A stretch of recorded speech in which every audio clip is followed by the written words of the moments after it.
علماء شهر رو رد مرز بکنی و بگی این مسائل اتباعیه و این مسائل اتباع نیست، این مسئله تشبیه شعبه، برای حرفی نزده. بالاخره چندی علم ما الان در افغانستانن و اینها ضربه میزنن در دنیا، اینا خارج شدن از مسیر تقواست، خارج شدن از مسیر اعتدال و خارج شدن از مسیر استقامت که الله تعالی به همه این امر کرده.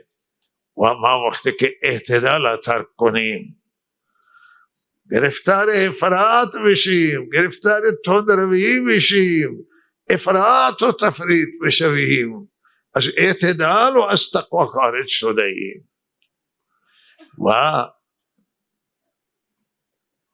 اینا حقوق الناس بسیار سنگینه و تا زمانی که در جامعه حق مردم ضایع بشود، حقوق الله ضایع بشود، جامعه در مسیر تقوانی نباشد، در مسیر صحیح پرهیزگاری نباشد، جامعه دچار مشکله، جامعه مریضه، جامعه با چالش روبرو میشه و چه بسا با عذاب الهی متوجه بشود، با قحط و با تنگی روزی و با بدهکار شدن و با انواع آفتهای آسمانی و زمینی حمله میکنن بر بشر. وقتی که بشر از مسیر درست خارج بشه، از مسیر تقوا، از مسیری که الله برای بندگان تعیین کرده و داده، راه خدا را که صراط مستقیم ویل بکنن، مردم با چالش مواجه می شوند، با ناهنجاری روبرو میشن، با ناملایمات هنجاری میشوند، دچار میشوند، با مریضی، با سرطان، با انواع امراض، با انواع بلاها، با جنگها روبرو میشوند و با تلفات مالی و جانی و ظالمان الله تعالی بر سر اهل دین مسلط خواهد کرد اگر اهل دین در مسیر درست قرار نداشته باشند و مسیر تقوا دستورات الله را رعایت نکنند، از الله فرمان نبرند، با سیلاب و با زلزله و با انواع بلاهای طبیعی آدمی کنیم روبرو می شوند، با انواع بلاهای آسمانی و زمینی روبرو می شوند. ولهذا جامعه باید صحیح حرکت کنه، درست حرکت کنه. دست او افراد نادانه که کار خلاف انجام میدهند و الله را ناراض میکنند، حقوق مردم ضایع میکنند، به مردم ظلم میکنند، حق اونا را نادیده میگیرند، دست اینها باید گرفته بشه، دست ظالم را باید گرفت. دفته کسانی که برای اونها حق مردم مطرح نیست، کسی که راهزنی میکنه، کسی که راه میبنده، کسی که سرقت میکنه، کسی که بازخواهی میکنه و گروگانگیری میکنه، دستش گرفته بشه. دست کسی را که مال یتیم را حفظ و میل میکنه بگیره. دست ظالم، اگر ظالم حاکم باشه هم باید تذکر داده بشود که ظلم نکنه، و اگر ظالم عالم باشه هم باید جلوش گرفته بشه، و اگر ظالم داره هر طبقه باشه، از هر طبقات باشه که ظلم میکنه و بی عدالتی میکنه، اگر مردم من نکنن و تذکر ندن و به اندازه توانایی خود یه اصلاح دنبال اصلاح نباشن، مورد مؤاخذه رب العالمین قرار میگیرد. و لہذا عزیزان من وظیفه همه ما هر اللہ تعالی سنگین کرده، البته بر حسب طاقت، به اندازه توانایی، به اندازه که برای ما ممکنه. اگر همسایه من نماز نمیخوانه، ما با مهربانی و حکمت و راهنمایی بکنه.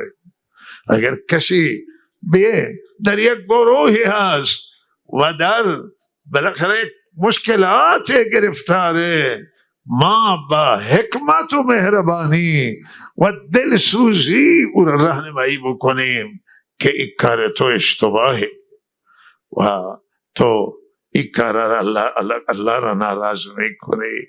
به زبانی بگیم که زبان خیرخواهیه و زبان حکمت و زبان دلسوزیه، ولی بی تفاوت نباشید.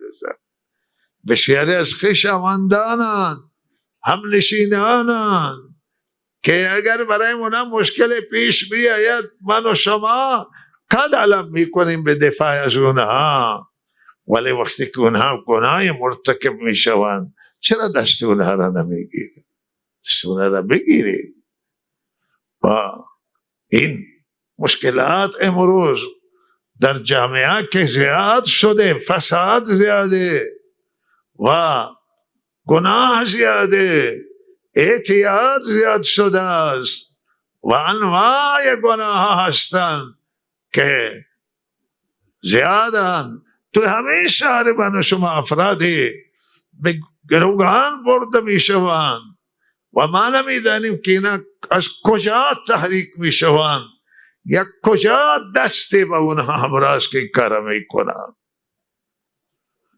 آیا دست چه کسانی پشت فرده در کاره که این افراد بند درست کردن و بندهای اینا متلاشی نمی شوند، بندهای اینها منهدم نمی شوند و بچخواهی می کنند.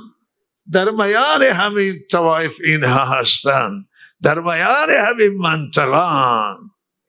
بالاخره وظیفه همه سنگینه که اینا نگذارید توی منطقه. اگر خویشاوندن، چنان خویشاوند را الله تعالی نده به هیچ کسی، مبادا چنان خویشاونده که دست به جنایت بزنه و پول ظلم از مردم و شکنجه اخذ کنه و حق انسان را ضایع بکنه، چه خویشاوندی است، چه قریبی است. و اینها کسانی که خارج شدند از فامیل، قرابت اینها بریدند، اینها دست به خلاف و جنایت زدند.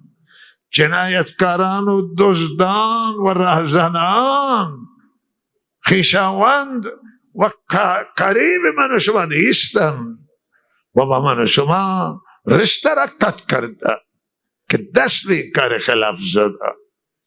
اینها را نگذارید در مناطق. همه مردم عزیز ما که در کل این منطقه و بلوچستان هستند، سیستانان، مواظب باشند که خلافکاری نیاید در اون جا نگیرید، دزد نیاید، رهزنی نیاید. این سبب نامنی منطقه می شوند، این سبب عذاب الله تعالی و ناراضگی الله تعالی می شوند. روز قیامت الله میگه چرا شما سکوت کردید، چرا حرف نزدید، چرا نگفتید، چرا با کارهای خلاف مخالفت نکردید، چرا با جنایت شما خلاف نکردید، با موضوعگیری نکردید، مخالفت نکردید. ما اگر خودمون را از مردم بپوشیم، از الله نمیتوانیم بپوشیم. وظیفه معتمدین سنگینه، وظیفه متنفذین سنگینه، وظیفه برادران بزرگتر سنگینه، وظیفه پدران سنگینه، وظیفه مادران سنگینه، وظیفه تک تک ما سنگینه، علما سنگینه، خطبا سنگینه. و ما نباید برای مصلحت و برای این که برای ما به هر حال نگرانی پیش نیاید سکوت کنیم. نه، دوست رنجانی نشود سکوت کنیم. سکوت درست نیست. سکوت در محل سکوت درسته، نه در محل بیان. و لحاظا همه این بیدار باشند و ظلم در جریان به عنوان بازخواهی و جلوی ظلم بگیرند. هر کسی را هر اندازه الله توانایی داده دست جمعی بگیرید، به تنهایی بگیرید و نصیحت بگیرید به هر صورتی که برای تو ممکنه و نگذارید که بیاین تو منطقه و ناراضگی الله را بخواهند برای منطقه را بسوزن. منطقه از لحاظ ظاهری می سوزند اینها و منطقه را از لحاظ معنوی می سوزند. چه سختری ظلمه و جنایت و چیزی که الله او را نمی بخشه، حق الناس، و چیزی که الله به قهر می آید، به غضب می آید، به خشم می آید و همه ما را الله به عذاب گرفتار می کنه. حدیث است، قرآن است در این باره و لحظه این باره محل فکری که شما فکر بکنید روی این مذهب و تمام این فسادها، گناهات که توی شهر ما، توی محله ما، توی منطقه، تمام مظالم که موجودن در هر سطح و هر جای، من و شما یک مسئولیت داریم خدایی و اون مسئولیت من و شما باید تا همون اندازه که میتوانیم، تا همون اندازه که برای ما ممکنه، لحظه ما باید وظیفه من را انجام بدیم. علما انجام بدن، جلوی گناه ها را بگیرن، جلوی فساد ها و ریشسفیدان و خیرخواهان و برادران و همه عزیزان مسئولیت دارن. برادر عزیزان تبلیغی وظیفه دارن که مهنت کنن و تلاش کنن و مردم در فکر همه ما اصلاح مردم، اصلاح جامعه باشه. اگر ما حرکت کنیم، اگر ما احساس مسئولیت کنیم و تلاش کنیم، الله تعالی هم اجر عنایت میکنه و جهاد در راه الله همینه و مرا اجر جهاد خواهد داد، اجر کوشش و تلاش خواهد داد و از آفت در امان میمانیم. و الله تعالی همه ما را استقامت عنایت بکنه و به هر حال امروز بیشترین نگرانی که در جامعه موجوده متاسفانه همینه که جامعه با چالش مواجهه، با سختی ها، با تورم، با گرانی ها، با کمبود، با نبود. بسیاری ندارن با نبود مواجهن، بسیاری دارن با کمبود مواجهن. هیچ کسی که با کمبود مواجه نباشه وجود نداره الا مگر افراد خاصه که دستشون بالاخره به جاهای، بالاخره دستشون به جاهای بنده و سوی استفاده های میکنن و اونها اگر کمبود داشتن باشه که نداره. پول مدارس ندارن که مدارس غیر انتفاعی، حتی مدارس دولتی را هم ندارند هزینه ایشون را، هزینه دفتر و کیف و قلم و لباس. مردم این روزا ثبت نامه و مردم چند برابر شده، 2 برابر شده. آقا صبرم نمی کنند، میگه پول نقد بیاری، اگر نه بچه از تحصیل محروم میشه و مردم هزینه تحصیل فرزندان دانشگاهی خود را ندارند.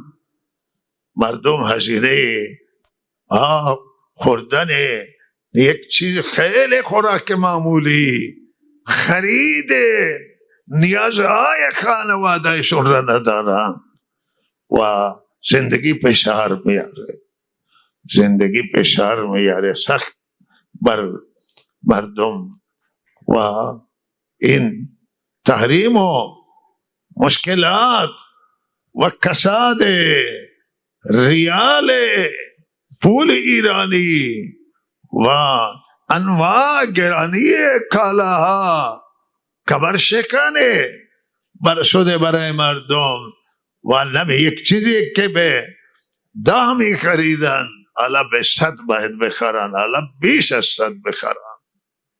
مردم بازار میدانن که چه خبره، فریاد میکنن بسیاری که شما توصیه کنید که کرایه منزل زیاد نکنن، ما کرایه منزل نمیتونیم بدیم.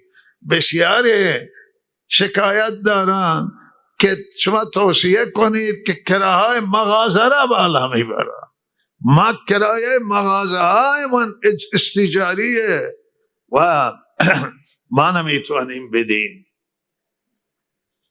و از هر طرف فریاده، از هر طرف شکایته و از طرف بالاخره این هنوز این جنگ هیچ آینده روشنی نیست. متاسفانه توی مملکت جنگ هنوز ادامه داره و امیدوار بودم که مذاکره به جای برسه و مذاکرات هم شروع شد و پول هم آمد پایین، طلا آمد پایین، دلار آمد پایین.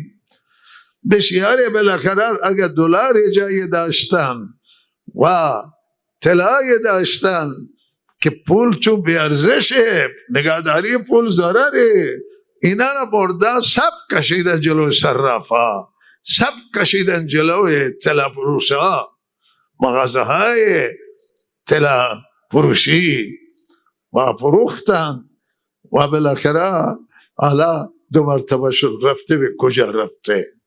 ولی دلاری نمیدانم به 180 و به نزدیک به 90,000 تومان، 190,000 تومان یک دلار و چه خبر است. ولی از حالا متضرر شدن و معلوم نیست که پول دستی کیا افتادن، طلا دستی کیا بردین را.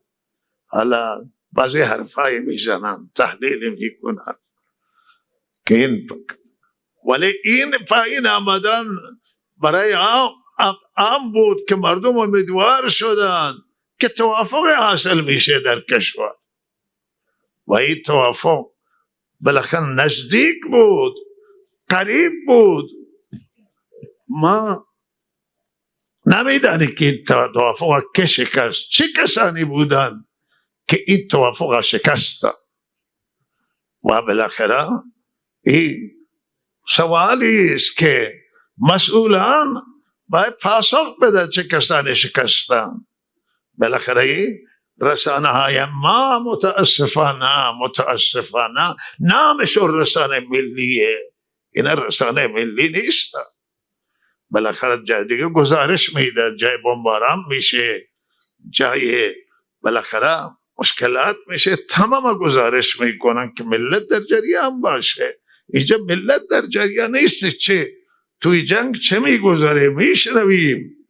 بالاخره که حالا اینا افتادن به بنادر و اشکاله ها را میزنن، اشکاله هایی که هزینه های میلیارد دلاری برده و تمام محل بارگیری و تخلیه اموال تجاری و کسب و کارند، کشتی ها هستند، اینها را دارن میزنن.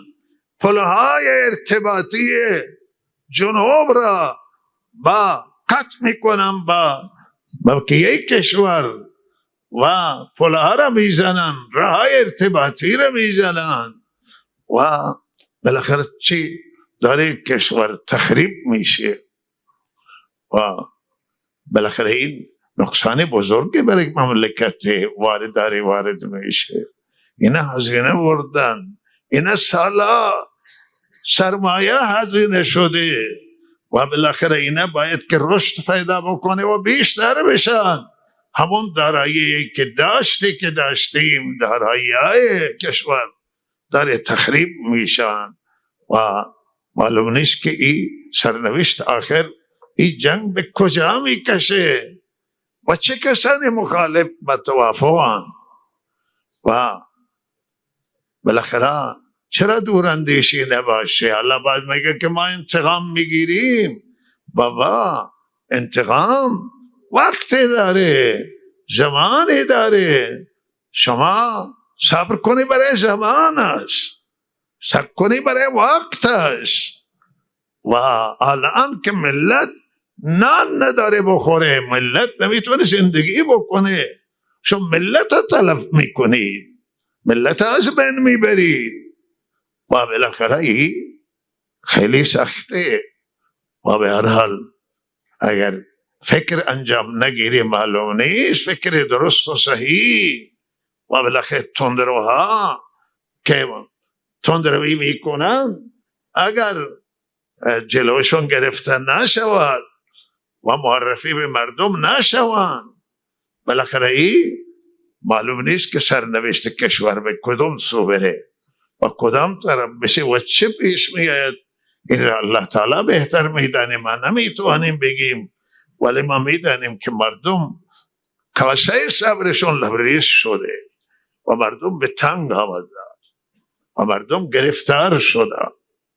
و به هر حال و امیدواریم که الله تعالی فرج بیاورد و مشکلات را حل کنه. به جای جنگ الله تعالی صلح بیاره. بعضی میشنویم گاهی که بعضی گفتن که امام حسین که صلح کرده با یزید، ما چگونه صلح بکنید؟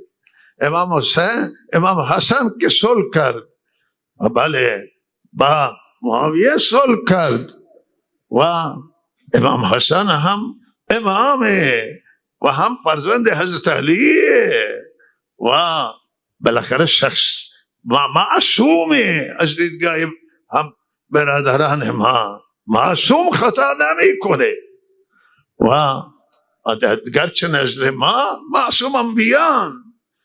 و بعد خود امام حسین در صحرای کربلا وقتی که کوفی ها عهد را شکستند و با لشکر یزید آمدن به جنگ امام حسین گفت که حضرت امام حسین گفت که شما حاضر من اجازه بدید من برگردم، آمدم از همین راهی که آمدم پس برمیگردم، میرم مدینه منوره و الله را عبادت میکنم اونجا. من شما با من درگیر نشید. و گفتن نه خیر، ما تو را اسیر میکنیم. امام حسین جنگش روی یک مسئله شو، یک کلمه، همون که گو حیات من نزل الله. برای چه حیات من نزل الله؟ که یعنی گو اسیر شما نمیشم، اسیر نمیشم و جنگ میکنم تا بمیرم، شهید بشم و همراهان منم شهید میشوند. میدانست که برابر نیست. بالاخره 70 و اندی نفر با چند هزار نفر برابری نمیکنه. دنیای اسبابه. اینا بندگان الله بوده بودن. امام حسین اصرار کرد اینا را که شما راه من باز کنید پس که من برگردم، من با شما نمی جنگم. و این هم پیشنهاد صلح داد که به هر حال همین که راه من ویل بکنید و راه من ویل کنید که من خودم با یزید صحبت میکنم، با یزید مذاکره میکنم، صحبت میکنم. ولی اونا نگذاشتن. امام حسین راه نداشت، یا ذلت بپذیره یا جنگ بکنه. و امام حسین هم امام صلح بود، حضرت علی هم امام صلحه و حضرت علی هم صلح کردن و مصالحه داشتن توی بسیاری مسائل. و لحاظا این مذاکره و گفتگو و چیزی که الله تعالی قرآن اجازه داده. شما را وقتی قرآن گفته و شما نمیتوانید خلاف او را بکنید. قرآن گفته اگر طرف بالاخره میل به صلح پیدا کنه صلح کنید. و حدیث هست صلح حضرت رسول صلی الله علیه و آله با مشرکین دشمنان شماره یکی خود که خارج کرده حضرت را، همان حضرت با اونها صلح کرد. و الله تعالی توفیق بده که فکر بشود. و به هر حال این روزای سختی هستند و سرنوشت سازند. و من امروز یک گلایه هم میکنم که از مسئولان محلی و به هر حال که بعضی در همین شرایط که به هر حال جنگنده‌های دشمنان بر سرند و دارن بمباران میکنن، به تصفیه حساب ها پرداختن. و تصفیه حساب بالاخره عالمی را میگیرند، عالمای از علمای شهر رو ببرید و رد مرز بکنید و بگی این مسائل اتباعیه. و این مسائل اتباع نیست، این مسئله تصفیه حسابه. بله عالمی که برای هیچ کسی ضرری نداره، برای حرف نزده. و بالاخره چندی عالم ما الان در افغانستانن، علمایی که خدا میدانه برای اینها برای هیچ کسی ضرری نداشته و نه انسانایی بوده که اختلاف ایجاد بکنن و فقط کارشون مشاغلشون علمی بود. چند نفر از مدرسان ما که اینها بالاخره توانایی های در سطح بالا داشتن در علم و افتاء، بالا از اینجا ماشین نداشتن سوار بشن، پیاده بودن. اینجا حقوقی که ما میدادیم خیلی پایین بود، حالا اونجا رفتن توی هرات و توی کابل و جاهای دیگر اینا را استخدام کردن در دانشگاه ها، ماشین زیر پایشونه، یعنی از حقوقشون ماشین خرید کردن. بهترین ماشین سوارن و دارای منزلن، دارای حرمتن و استادن اونجا و تدریس میکنن. و اینها را چرا شما نگذاشتید؟ یعنی همین خویشاوندان همین مردم بوده که جنش هستن و اینها از همین اقوام همین ایرانی اینجا و متولد ایران هستن، پدرانشون اینجا زندگی کردن، شناسنامه دارن، خدا میدانه و این مردم میدانند که چه ظلم سنگینی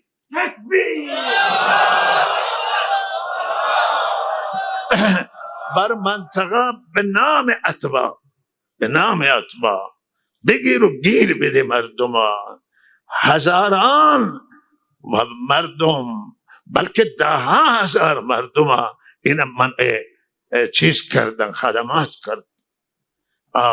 نه اینها را من خدمات کرده، تمام سیاسی بود الا ماشاءالله این سیاسی هن، فشارهای سیاسی هن که وارد بکنه. عالمی را شما از مذبی رو میکنید، بعضی علما را به چیزای پوچ، به چیزای جزئی تحت فشار گذاشتید و یلا بیا فاسخ بده و بار و آخر مرز ترک بکنه و بره. خب بری اونجا الان کسانی هستن که میگردن دنبال اینها، اینا رو ببرند و استفاده کنند.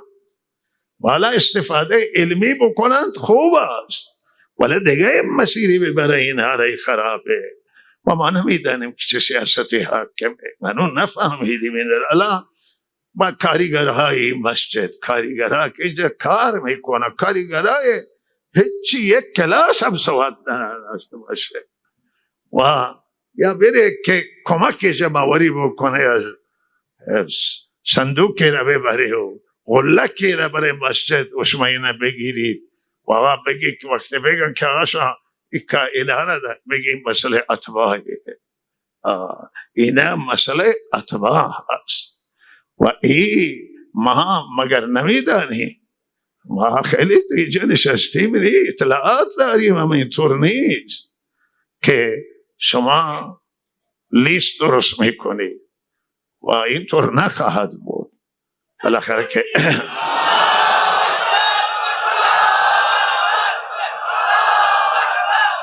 ما مال همین منطقه هستیم و مردم بومی اینجایی و مردم بومی اینجا اجازه نخواهند داد که به این صورت فشار وارد کنیم. من از شورای تامین استان درخواست دارم که رسیدگی کنند.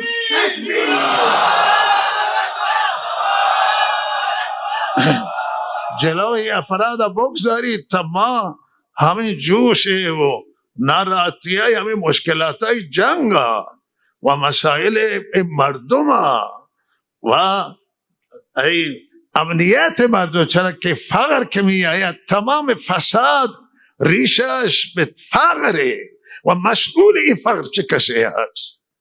بالاخره مردم که گرسنه بشن، بعضی افرادن که گرسنگی رو نمیتونه تحمل بکنن. بالاخره شما این مسائل میاد به مسائل جزئی گیر میدید و بالاخره اطراف مسجد میگردید و این همه کاریگر هست، این همه مردم دیگه هست اینجا و بالاخره مسائل اتباع مطرح میکنید و انتظار هم هست از مدیریت استان و هم از شورای تامین استان که جلوی افراد بگیرن.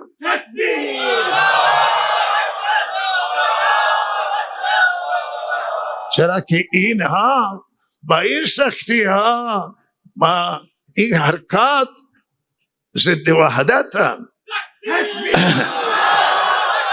و این حرکات به امنیت کمک نمی کنن، به وحدت کمک نمی کنن، برادری را تحکیم نمی کنن و توی این شرایط جنگی شما این شرایط فقره، شما اگر تسبیح حساب دارید بگذارید برای روزی که بالاخره مشکلی داشته نباشید. مشکلات هست اینجا و بهرحال اینجا مردم اینجا همه ماها این معتمدینند، علما همه این مردم بهرحال بگذارید که از امنیت فاسداری کنند، از تمامیت ارضی تاکید میکنیم، به امنیت تاکید میکنیم، اعتراف میکنم که به هر حال اینجا امنیت که هست از امینش و چرا این خط صدر میکنه به چه چیزی که بالاخره چه منافع برای شما داره. اینجا متاسفانه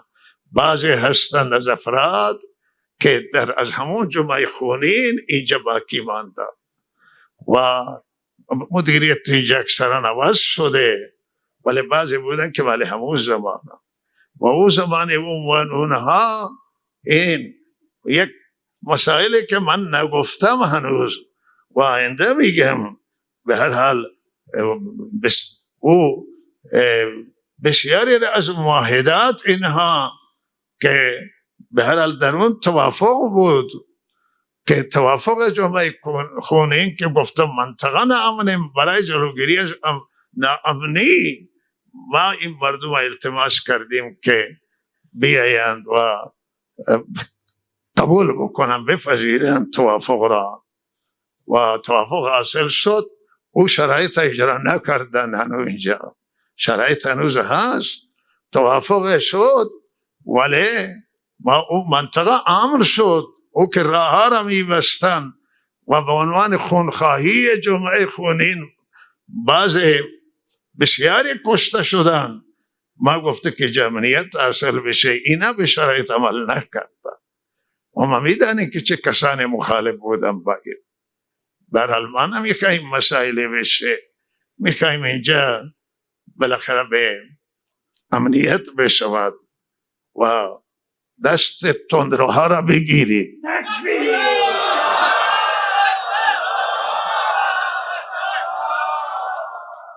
و همچنان توصیه ما اینه که در کل کشور به منافع کشور فکر بشود و به منافع ملت فکر بشه. مردم به مردم ایران نه مال هیچ جایی نیست، نه این ایران مال هیچ کشور دیگه نیست. ایران مال ایرانیانه، کشور مال ماست، مال مردم ایرانه. مسئولان تنها باید فکر کنن در ملت ایران، تنها برای ملت ایران فکر کنن، ولی جای دیگه خیرخواهی بکنن، اما امنیت ما را با جای دیگه گرو نزنن، منافع اقتصادی ما را، منافع سیاسی ما را جای دیگه گره نزنن، جای دیگه شرط نکنن. و مسئولان برای وظیفه شرعی و اسلامی و سیاسی شو همینه که برای منافع ایران فکر کنن. والله تعالی همه مهارت توفیق کمال عنایت کند. توصیه منه که همه دست به هم بدیم و به هر حال شما تمام مسئولیت دارید که ظلم عظیم گروگانگیری را به هر صورتی که شما را الله توانایی داده جلوگیری کنید. و بسیاری هستند که میدونن خویشاوندانشون گرفتار این جنایتن و مماشات نکنند. از ریشسفیدان معتمدین درخواست من همینه و تذکر ما اینه که اگر اینا گرفتار میشوند و پایشون گیر میکنه، برای اینا سفارش نکنند و توصیه نکنند که منطقه خیلی به داره رنج میبری از این مشکلات. به نماز مردم توصیه بکنیم، به مردم به حلال خواری توصیه کنیم، مردم به تقوا توصیه کنیم.